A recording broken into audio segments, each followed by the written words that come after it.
விபீஷண சரணாகதியில் இது அடுத்த கட்டம். மைந்தனும் துமிந்தனும் விபீஷணன் யாரு, எதுக்காக வந்திருக்கான்னு தெரிஞ்சுண்டு ராமர் பாசறையில் தங்கி இருந்த இடத்துக்கு போய் அவர்கிட்ட அடிபணிஞ்சு நின்று விஷயத்தை சொல்ல வந்த கட்டத்தை சொல்கிறார் கம்பர். ஆனால் இந்த இடத்துல வேத உபனிஷத்துக்குள்ளெல்லாம் சொல்லியிருக்கிற சமாச்சாரத்தை சுருக்கமாக ஒரு 4 அடியில் ஒரு பாட்டாக கொடுத்துருக்கார் கம்பர். இது ஒரு அருமையான பாட்டு, முக்கியமான பாட்டு. விபீஷண சரணாகதியில் தருமமும் ஞானமும் தவமும் வேலியாய், மருவ அரும் பெருமையும் பொறையும் வாயிலாய், கருணையாம் கோயிலுள் இருந்த கண்ணனை அருள்நெறி எய்திச் சென்று அடி வணங்கினான். அங்கங்கே கோயில் கட்டி வச்சுட்டு இது எங்களோடது உங்களோடது, இந்த மொழியில் தான் வேண்டிக்கணும், அந்த மொழியில் தான் வேண்டிக்கணும், இப்படியெல்லாம் சண்டை போடுறோமே, அந்த கோயிலுக்குள்ளேயா இருக்கார் சுவாமி? அப்போ எந்த கோயிலுக்குள்ளே சுவாமி இருக்கார்? எந்த கோயிலுக்கு போய் அவரை தொழுது வழிபட்டால் நம்மளுக்கு அவரை கிடைக்கும் அப்படிங்கிறத கம்பர் சொல்கிறார். அறநெறி, ஞானம், தவம், இது 3 பக்க மதில். மருவ அரும் பெருமை, கிட்ட கூட அடையறதுக்கு முடியாத உள்ள பெருமை அவரோடது. அது ஒரு பக்கத்து வாயில். இன்னொரு பக்கத்து வாயில் என்னென்னா பொறுமை. நமக்கு தவம் பண்ணினா போகாது, பொறுமையாக அதில் நிலைச்சு நிற்கிறதுக்கு தெரியணும். ஆருண்யத்தால் செய்யப்பட்ட கோயில், அருள் கோயில். இருந்த கண்ணனை அப்படின்னு சொல்கிறார். அதாவது கருணை கடலாகிய கண்களை கொண்ட இறைவன் ராமன் அவனை அருள்நெறி எய்திச் சென்று அடி வணங்கினான். அவனுடைய அருளாகிய வழியில் நடந்து போய் தான் அடைஞ்சான் மைந்தன். எப்படி ஒரு முமுக்ஷு முக்தி அடைய முனையற ஒரு அடியார் எந்த வழியில் போய் எப்படி சுவாமியை மனசில் நினச்சி வேண்டிண்டு தொழுதா அவரை அடைய முடியுங்கிறதுக்கு இந்த பாட்டு ஒரு பாடம். உண்டு உரை உணர்த்துவது ஊழியாய் என புண்டரீகத்தடம் புரையும் பூட்சியான், மண்டில சடைமுடி துளக்கி வாய்மையாய் கண்டதும் கேட்டதும் கழறுவாய் என்றான். பிரளயத்தில் எல்லாம் அழிஞ்சப்புறமும் தனிச்சு நிற்கக்கூடிய ஒரு பரம்பொருள் ஆகிய ராமா, உங்ககிட்ட சொல்கிறதுக்கு ஒன்று உண்டு அப்படின்னு மைந்தன் சொல்கிறான்.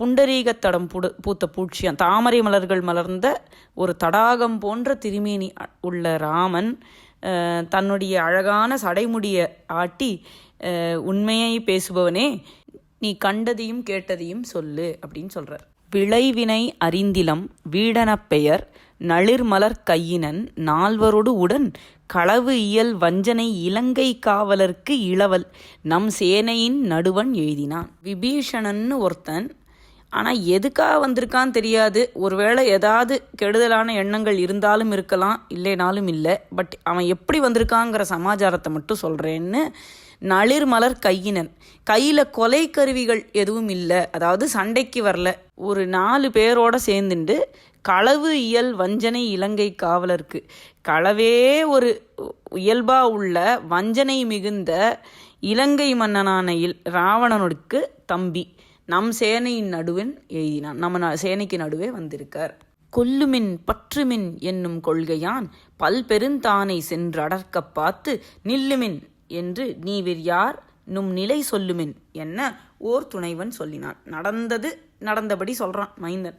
எல்லாரும் கொல்லுங்கோ அடிங்கோ எல்லாம் சொல்லி அமக்களம் பண்ணின உடனே நம் சேனையில் உள்ள எல்லாரும் சேர்ந்து அவனை தாக்க போகிறத பார்த்துட்டு, நில்லுங்க, நீங்கள் யார், என்ன விஷயம் சமாச்சாரம் அப்படின்னு சொல்லுங்கன்னு சொன்ன உடனே அவனுடைய துணைவன் இந்த மாதிரி சொன்னான். முரண் புகு தீவினை முடித்த மன்னவன் கரண் புகு சூழலே சூழ காண்பது ஓர் அரண் பிரிதியில் என அருளின் வேலையை சரண் புகுந்தனன் என முன்னம் சாற்றினான். அறத்துக்கு புறம்பானதான தீவினைகளையே செய்து முடிக்கிற மன்னவனாகிய இலங்கை மன்னன் அவன் இயல்புப்படி கெடுதலையே பண்ணிட்டு இருக்கிறதுனால மோசமான கதியை தான் அடைய போகிறான். அவனோட சார்ந்திருந்தா எனக்கும் அதே கதி தான் வரும், எனக்கு பாதுகாப்பு இல்லை, எனக்கு விடுதலை வேணும் இந்த கெடுதல்கள்லேருந்து அப்படின்னு சொல்லி அருளின் வேலைனா கடல், அருளுடைய கடலாகிய ராமன் கிட்ட சரண் புகுணத்துக்காக வந்திருக்கான். ஆயவன் தருமமும் ஆதிமூர்த்தி பால் மேயது ஓர் சிந்தையும் மெய்யும் வேதியர் நாயகன் தர நெடுந்தவத்தின் நன்னினான் தூயவன் என்பது ஒரு பொருளும் சொல்லினான். அப்படிப்பட்ட விபீஷணன் தர்மத்தையும் ஆதிமூர்த்தியான இறைவன் கிட்ட எப்பவும் பக்தியும் உண்மையும் நான்முக கடவுள் கிட்ட வரமா கேட்டு வாங்கினவன், தூயவன் என்பது ஒரு பொருளும் சொல்லினான். அவன் ஒரு நல்லவன் அப்படின்னு சர்டிஃபிகேட் கொடுக்குறான் மைந்தன். விபீஷணன் ராவணன் கிட்ட என்ன சொல்லிட்டு வந்திருக்கான் அப்படிங்கிறத மைந்தன் சொல்கிறான். கற்புடை தேவியை விடாது காத்தியேல் ஏற்புடை குன்றமாம் இலங்கை ஏழை நின் பொற்புடை முடி தலை புரளும் என்று ஒரு நற்பொருள் உணர்த்தினன் என்று நாட்டினான். புடைய சீதாதேவியை விடாம நீயே பிடிச்சு வச்சுட்டு இருந்தனா எலும்பு குன்றம் ஆயிடும் இலங்கை, எலும்புகள்லாம் குமிச்சு வைக்க வேண்டியதாக போயிடும், அப்படி எல்லாரும் செத்து போயிடுவா.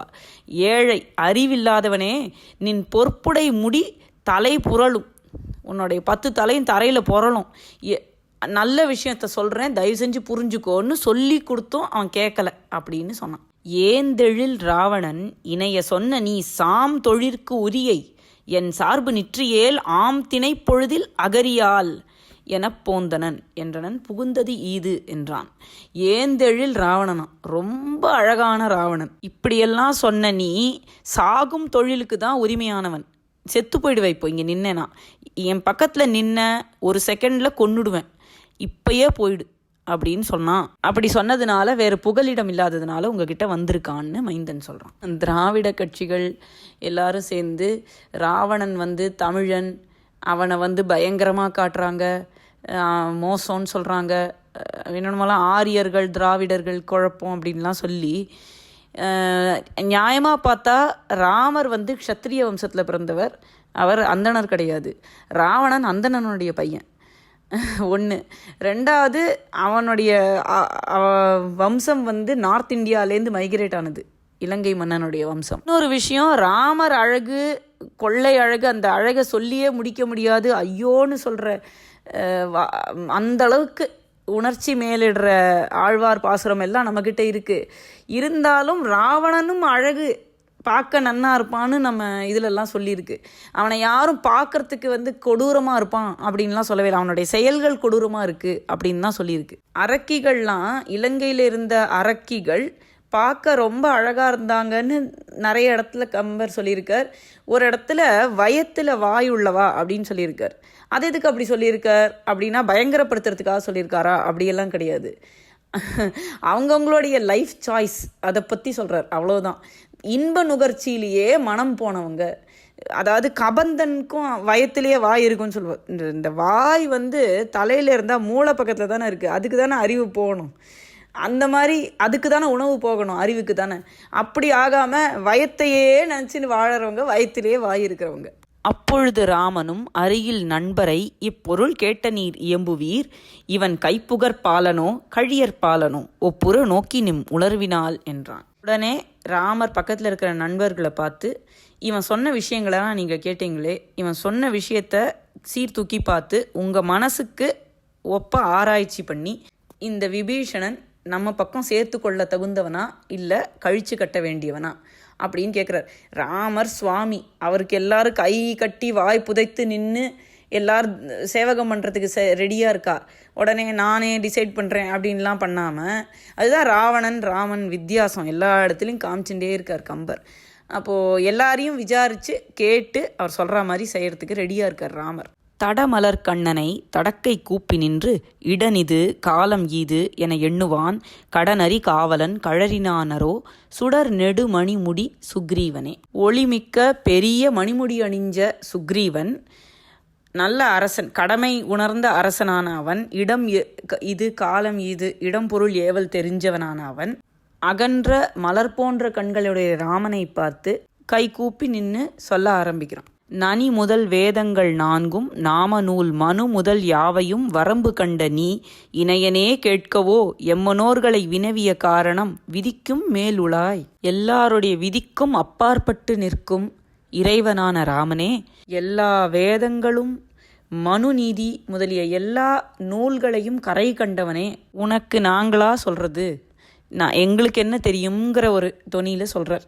எம்மனோர்களை வினவிய எங்களை எதுக்குப்பா கேட்குற, உனக்கு தான் எல்லாமே தெரியும்னு சொல்கிறார். ஆயினும் விளம்புவன் அருளின் ஆழியாய் ஏயினது ஆதலின் அறிவிற்கேற்றன தூய அன்று எண்ணினும் துணிவன்று எண்ணினும் மேயது கேட்டியால் விளைவு நோக்குவாய். ஆனாலும் நீ கேட்டிருக்க அருள் கடலே, நீ ஒன்று சொல்லுன்னு கட்டளை இட்டதுனால சொல்லாமல் இருக்க முடியுமா? அதனால் என் அறிவுக்கு ஏற்றதை நான் சொல்கிறேன், அது சரியோ தப்போ அது பின் விளைவுகளை நீ தெரிஞ்சுக்கோ, உனக்கு தான் எல்லாமே தெரியும், அதை தெரிஞ்சவனே உனக்கு எனக்கு அறிவுக்கு தெரிஞ்சதை நான் சொல்கிறேன் அப்படின்னு சுக்ரீவன் சொல்கிறார். இப்போது சுக்ரீவனுடைய அபிப்பிராயம் என்னென்னா, இதில் ஏதோ ஒரு சூழ்ச்சி இருக்குது, இதை நம்பக்கூடாது அப்படிங்கிறது தான். நம்முடைய தீவினை பயன்கள் ஒரு சமயத்தில் நம்ம சாமியை அடைய முனையும் போதெல்லாம் தடுக்குமே, அது மாதிரியான தீவினை பயன்கள்லாம் இப்போது விபீஷணரை வந்து தடுக்கிறது. பட் அதையும் தாண்டி குரு அருள் எப்படி அவருக்கு அனுகிரகம் பண்ணுறது அப்படிங்கிறது தான் இந்த இடத்துலேருந்து. வெம்முனை விளைதலின் நன்று வேறு ஒரு சும்மையான் உயிர்கொள துணிதலால் அன்று தம்முனை துறந்தது தரும நீதியோ செம்மையில் அரக்கரில் யாவர் சீரியோர். இவர் சொல்கிற மாதிரி கண்டிப்பாக தர்ம நீதியெல்லாம் இவர் சொல்ல போய் ராவணன் கோபிச்சுண்டு இவாளுக்குள்ள சண்டை வந்து அதனால் இவன் பிரிஞ்செல்லாம் வந்திருக்க மாட்டான். இவன் வந்து சும்மா வேற ஏதோ ஒரு தப்பு பண்ணியிருக்கான், அதனால் அவன் துரத்தி விட்டுருப்பான். ஒருவேளை அதனால் வந்திருப்பான். இவன் சும்மா வந்து நம்மக்கிட்ட பொய் சொல்கிறான் நம்ம பக்கம் சேர்ந்துக்கிறதுக்காக. நான் இவன் தர்ம நீதி ஒன்றும் சொல்லியிருக்க மாட்டான், அதனால் கோவிச்சுன்னு அவன் விரட்டி இருக்க மாட்டான். இல்லை வேற ஏதோ ஒரு காரணத்தினால அவளுக்குள்ள சண்டை வந்து இவனை விரட்டி விட்டுருப்பான். இதுதான் நடந்திருக்கும். நல்லவே இல்லாத கெடுதலான அரக்கர்களில் யார் நல்லவா யார் கெட்டவா எல்லாம் ஒரு கணக்கு தான் அப்படின்னு சொல்கிறான் சுக்ரீவன். இருந்தாலும் ஒரு பெரிய சண்டை வர சமயத்தில் சொந்த அண்ணனை விட்டுட்டு வந்தது இது தர்ம நீதியா? அது எப்படி விட்டுட்டு வந்திருக்கலான்னு கேட்குறான். தகையுறு தம்முனை தாயை தந்தையை மிகையுறு குறவரை உலகின் வேந்தனை பகையுற வருதலும் துறந்த பண்பு இது நகையுறலன்றியும் நயக்கற்பாலதோ. சுக்ரீவன் வந்து தன் நிலைமையை மறந்துட்டு பேசுகிறார். இப்போ அவர் கேட்குறாரு, இதெல்லாம் என்ன கேரக்டர்? சொந்த அம்மா அப்பா, கூட பிறந்த அண்ணன், சான்றோர்கள், தன்னுடைய மனுஷர்கள், அவங்களையெல்லாம் விட்டுட்டு ஒரு பகை வருதுன்னு உடனே டக்குன்னு திறந்துட்டு வர்றதெல்லாம் ஒரு ஒழுங்கான பண்பா? இதையெல்லாம் கேட்டால் சிரிப்பு வருது அப்படின்னு சொல்கிறார். இவரே என்ன பண்ணார்? சொந்த மன்னனை விட்டுட்டு வந்துருக்கக்கூடாது. வாலி இவருக்கு சொந்த மன்னன், சொந்த அண்ணன், இவருடைய ஃபேமிலி. அப்போ இவர் எதுக்கு வந்து ராமர்கிட்ட சரணடைஞ்சு சண்டை போடுங்கன்னு கேட்டு என்னை காப்பாற்றுங்க, என் ராஜ்யத்தை வாங்கி கொடுங்கன்னெலாம் எதுக்கு சொன்னார்? அப்போ அதே தானே விபீஷணனுக்கு. அதை முதல்ல நினச்சி பார்க்காம சுக்ரீவன் சொல்கிறார். மாதிரி ஒரு நடத்தை சிரிக்கத்தக்கது அப்படின்னு சொல்கிறார். வேண்டுழி இனியன விளம்பி வெம்முனை பூண்டுழி அஞ்சி வெஞ்செருவில் புக்கு உடன் மாண்டு ஒழிவு இன்றி நம்மருங்கு வந்தவன் ஆண் தொழில் உலகினுக்கு ஆணியாமன்றே. இப்போ சர்க்காஸ்டிக்காக வேற பேசுகிறார். அவனோட அண்ணனை சார்ந்திருந்து வேணுங்கிறதெல்லாம் அனுபவித்து ரொம்ப இனிப்பாக அண்ணனுக்கு பிடிச்ச மாதிரி நடந்துட்டு வேணுங்கிறத அனுபவிச்சுக்கிறது. அதுக்கப்புறம் அண்ணன் ஒரு போர் மேற்கொண்டுட்டா அவரோட சேர்ந்து சண்டை போட்டு அழியாமல் மாண்டு அழியாமல் தேவையில்லாமல் எதிரியோட பக்கம் வந்து சேர்ந்துடுறது.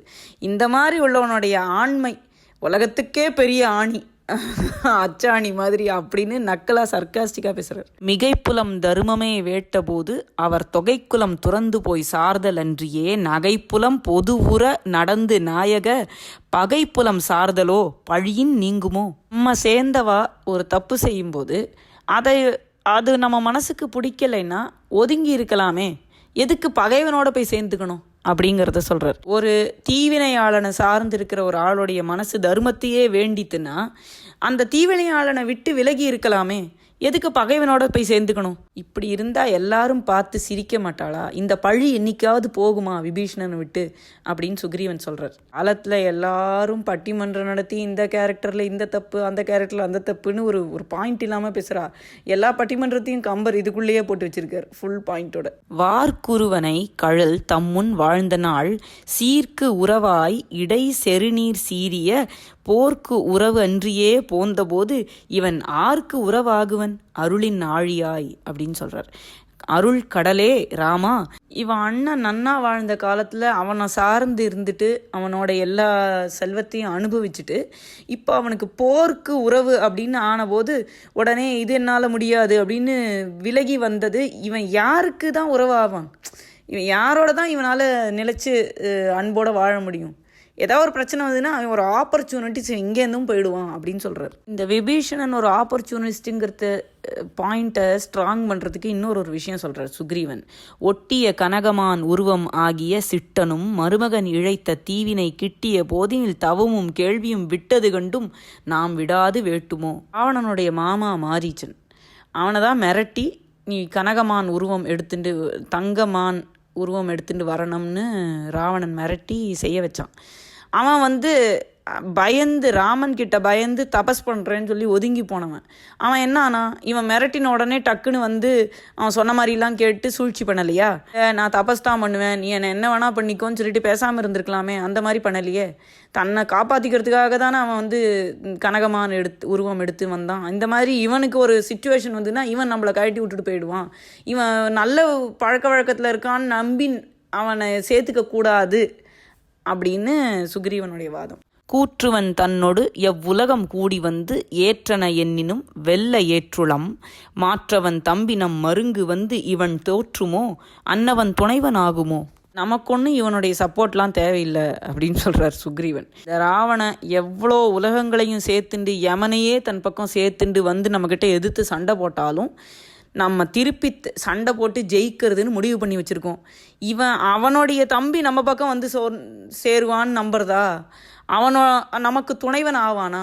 அதை நம்ப முடியுமா அப்படின்னு சொல்கிறார். அறக்கரை ஆசு அறக்கொன்று நல்லறம் புறக்க வந்தனம் என்னும் பெருமை பூண்ட நாம் இரக்கமில் அவரையே துணை கொண்டு ஏற்றியேல் சுருக்கம் உண்டு அவர் வலிக்கு என்று தோன்றுமால். இந்த கெட்ட அரக்கர்களெல்லாம் அடியோடு அழிக்கணும்னு நம்ம முடிவு பண்ணி வச்சுருக்கோம்.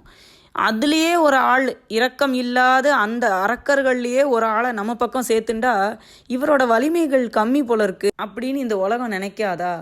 எதுக்கு நம்மளுக்கு இந்த பிரச்சனைன்னு சொல்கிறார். இந்த அசுரர்களோட புத்தி வந்து ஒரு நிலையில் நிற்காது அப்படின்னு சொல்கிறார். விண்டுழி ஒரு நிலை நிற்பர், மெய்முகம் கண்டுழி ஒரு நிலை நிற்பர், கைப்பொருள் கொண்டுழி ஒரு நிலை நிற்பர், கூழுடன் ஒண்டுழி ஒரு நிலை நிற்பர் உற்றவர். நம்ம அடைக்கலம் அடைஞ்சா இந்த அரக்கர்கள் நம்மளை சேர்ந்து நிற்கும்போது ஒரு மாதிரி நிற்பா, நம்மளை பிரிய நெஞ்சா வேற மாதிரி ஆயிடுவா. நம்மளோட சேர்ந்து நம்ம சாப்பாடையே சாப்பிடும்போது ஒரு விதமாக நடந்துப்பா. ஒரு சமயத்தில் ஒரு விதமாக ஆகிடும் அவளுடைய புத்தி, அவளுடைய பிஹேவியர். இவாளையெல்லாம் என்றைக்குமே நம்பக்கூடாது அப்படின்னு சொல்கிறார். வஞ்சனை இயற்றிட வந்தவாறலால் தஞ்சு என நம் வயின் சார்ந்துளான் அலன் நஞ்சினின் கொடியனை நயந்து கோடியோ அஞ்சன வண்ண என்று அறிய கூறினான். வஞ்சகம் செய்யறதுக்காக தான் நம்மக்கிட்ட வந்திருக்கான் விபீஷணன். அவன் வந்து நஞ்சை விட கொடியவன். அவனை போய் அடைக்கலம்னு வந்திருக்கானே அப்படின்னு நம்பி அவனையும் அரவணைச்சிப்பியா? அஞ்சனவண்ணா, ராமா, இப்படி செய்யாதன்னு சொல்கிறார். அன்னவன் பின்னுற அழகில் கேள்வியின் தன் நிகர் பிறரிலா தகைய சாம்பனை என்னை உன் கருத்து என இறை வினாயினான் தொன்முறை நெறி தெரிந்து அவனும் சொல்லுவான். சுக்ரீவன் இந்த மாதிரி கூறி முடித்த உடனே ஸ்ரீராமர் தன் நிகர் பிறர் இல்லாத சாம்பவனை நோக்கி உன்னுடைய கருத்து என்ன அப்படின்னு கேட்க, பழையமையான முறைமைகள் எல்லாமே தெரிஞ்ச அழகில் கேள்வியனான அளவற்ற கேள்வி ஞானத்தை உடைய சாம்பவனும் சொல்ல ஆரம்பிக்கிறான். அறிஞரே ஆயினும் அரிய தெவ்வரை செறிஞரே ஆவரேல் கெடுதல் திண்ணமாம் நெறிதனை நோக்கினும் நிறுதர் நிற்பது ஓர் குறி நனி உளது என உலகம் கொள்ளுமோ. ரொம்ப கற்றறிந்த அறிஞர்களா ஆனாலும் நம்ப முடியாத இந்த பகைர்களை சேர்ந்த விபீஷணன் அவன் ஒரு நல்ல குறியில நிற்பான் அப்படின்னு இந்த உலகம் கொள்ளுமா? அவன் ஒரு அரக்கன் இல்லையா? அவனுக்கு நல்ல நெறி உண்டா?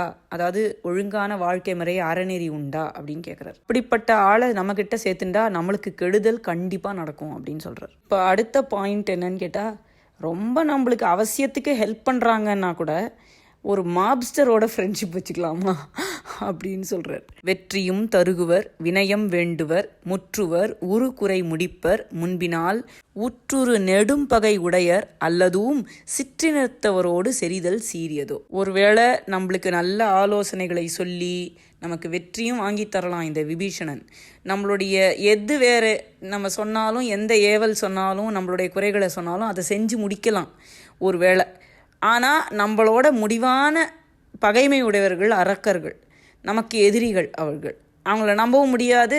ரெண்டாவது, அப்படி நம்மளுக்கு ஒரு அவசியங்கிறதுக்காக நம்மளை விட கீழான நெறிமுறைகளில் வாழறவங்களோட நம்ம ஃப்ரெண்ட்ஷிப் வச்சுக்கணுமா அப்படின்னு கேட்குறாரு. சிற்றினத்தவரோடு செறிதல் சீரிதோ. வேதமும் வேள்வியும் மயக்கி வேதியர்க்கு ஏதமும் இமையவர்க்கு இடரும் ஈட்டிய பாதகர் நம் வயின் படர்வராம் எனின் தீது இலராய் நமக்கு அன்பு செய்வரோ. வேதத்தையும் வேள்வியையும் நிறுத்தினா, அதையெல்லாம் கெடுத்தா, வேதியர்களான ரிஷி முனிவர்களையெல்லாம் கொடுமைப்படுத்தினா, அவங்களுக்கு கஷ்டம் கொடுத்தா, இமையவர்க்கு இடரும் தேவர்களுக்கு இடர் பண்ணினா, இதெல்லாம் பண்ணின பாதகர்கள் நம்ம பக்கம் வந்திருக்காங்க அப்படின்னு சொன்னால் நமக்கு கெடுதலே இல்லாத நன்மை மட்டும் செய்வாங்கன்னு நம்ப முடியுமா அப்படின்னு கேட்குறார். கை புகுந்து உரு சரண் அருளி காத்துமேல் பொய்கொடு வஞ்சனை புணர்த்த போதினும் மெய்க்கொள விழியினும் விடுதும் என்னினும் திக்குறும் நெடும் பழி அறமும் சீருமால்.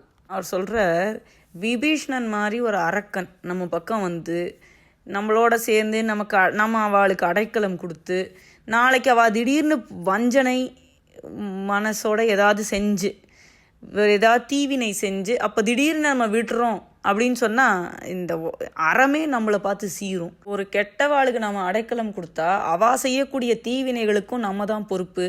அவள் திடீர்னு தீவினை பண்ணுறாங்கிறதுனால நம்ம வேண்டான்னு வைக்க முடியாது. அதனால் பெரிய பழிக்கு ஆளாகும் அப்படின்னு சொல்கிறார். ருத்ரமூர்த்தி நாயனாரோட ஒரு பாட்டு ஞாபகம் வருது. பேயோடேனும் பிரிவொன்றின்னாதென்பர் பிறரெல்லாம் காய்தான் வேண்டி கனிதான் என்றோ கருதி கொண்ட கால் நாய்தான் போலே நடுவே திரிந்தும் உமக்காட்பட்டோருக்கு வாய்தான் திரவீர் திருவாரூரீர் வாழ்ந்து போதீரே அப்படின்னு. ஆள் பேயோட நட்பு பண்ணிட்டான்னா அவனோட சேர்ந்து வாழறது அவனோட கடமை.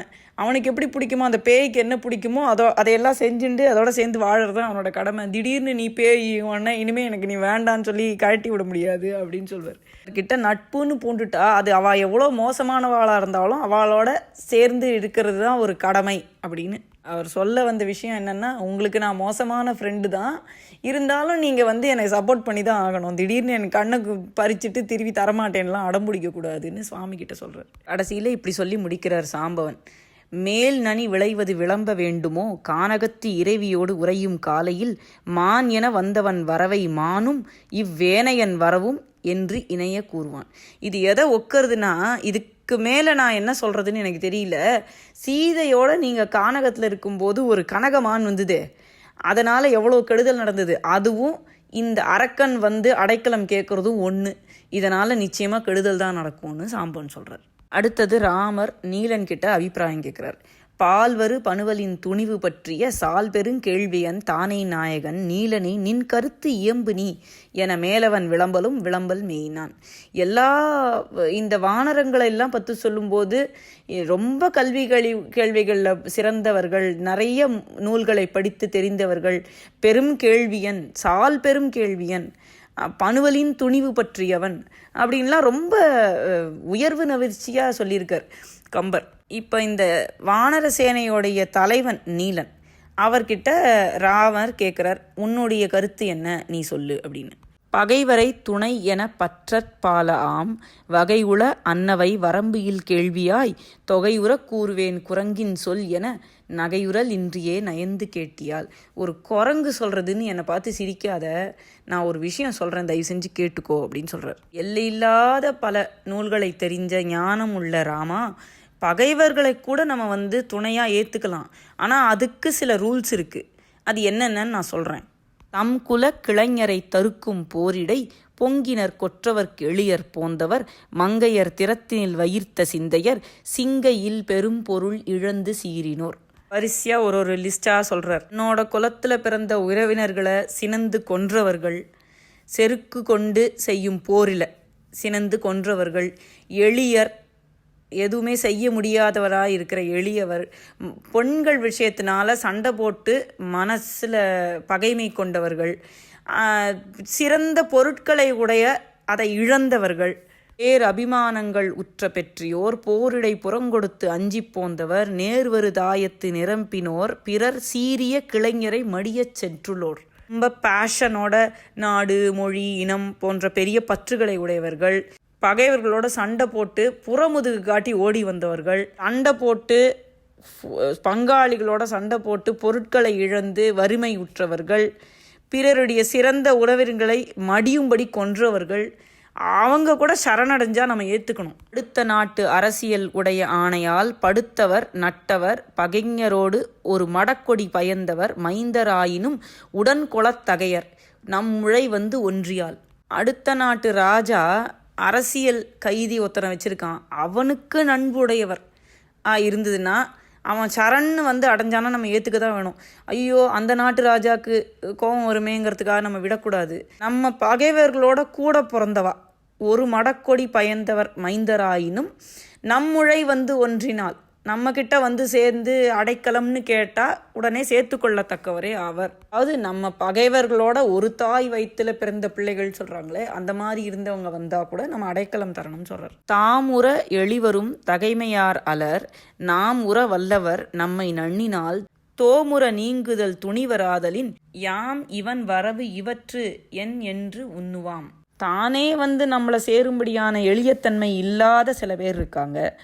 பிறர் அஞ்சத்தக்க வலிமை உடையவர்களாக இருப்பாங்க. நம்மளை அடைஞ்சு நமக்கும் துன்பம் பண்ணிட்டு போவாங்க. அதனால் இவங்க வந்திருக்காங்களே, இவங்களுக்கு அடைக்கலம் தரலாமா கூடாதா, இதில் எந்த வகை சேர்ந்தவங்க இவங்க அப்படின்னு முதல்ல நம்ம நினச்சி பார்க்கணும் அப்படிங்கிறார். காலமே நோக்கினும் கற்ற நூல்களின் மூலமே நோக்கினும் முனிந்து போந்தவன் சீலமே நோக்கி யாம் தெரிந்து தேறுதற்கு ஏலுமே என்று எடுத்து இணைய கூறினான். அடைக்கலம்னு வந்திருக்கிற காலத்தை பார்க்கணும், அதை பார்த்தாலும் சரியா இல்லை. கற்ற நூல்களின் மூலமே நோக்கினும், நம்ம தெரிஞ்சு படித்த அறநெறி நூல்களெல்லாம் நினச்சி பார்த்தாலும் இது சரியா இல்லை. முனிந்து போந்தவன் சீலமே நோக்கினும், இவன் யார்கிட்ட இருந்து கோச்சுண்டு வந்திருக்கானோ அவனை பற்றி நினச்சி பார்த்தாலும் சரியா, அவன்கிட்ட இவன் இன்னும் பகையை ஜாஸ்தியாக்கின்னு வந்திருக்கான். அதை பார்த்தாலும், அந்த ஒழுக்கத்தை பார்த்தாலும் யாம் தேறுதற்கு ஏலுமே, நம்மளால் இது யாராச்சும் சொல்ல முடியுமா, இவன் நல்லவன்னு நம்மளால் தீர்மானமாக சொல்ல முடியுமான்னு எனக்கு தெரியலை, இவன் சரியா இல்லைன்னு சொல்கிறார். மற்றுள்ள மந்திர கிழவர் வாய்மையால் குற்றமில் கேள்வியர் அன்பு கூர்ந்தவர் பற்றுதல் பழுது என பழுதுரா ஒரு வெற்றியின் உணர்வினார் முடிய பேசினார். மந்திர கிழவர், அதனால் வானரப்படையில் சுக்ரீவன், சாம்பன், நீலன் இவர்களை தவிர வேற அமைச்சர் முதலானோர் இருப்பாங்களே, அவங்கெல்லாம் மந்திராலோசனை சொல்லக்கூடிய வயதில் பெரிய மூத்த கிழவர்கள். அவங்கள குத்தமில்லாத நூற்கேள்வி உடையவர்கள், அன்பு கூர்ந்தவர்கள், ராமனிடத்தில் மிகுந்த அன்புள்ளவர்கள், பற்றுதல் பழுது என பழுதுரா ஒரு வெற்றியின் உணர்வினார். குற்றமில்லாத தன்மையை உடைய அவர்கள் இவனை பற்றுதல் பழுது அப்படின்னு சொல்லி முடிய பேசினார். கண்டிப்பாக கூடாது அப்படின்னு அவர்கள்லாம் அபிப்பிராயம் சொன்னார். இப்போ கடைசியாக ராமர் ஹனுமானை பார்த்து கேட்குறார்.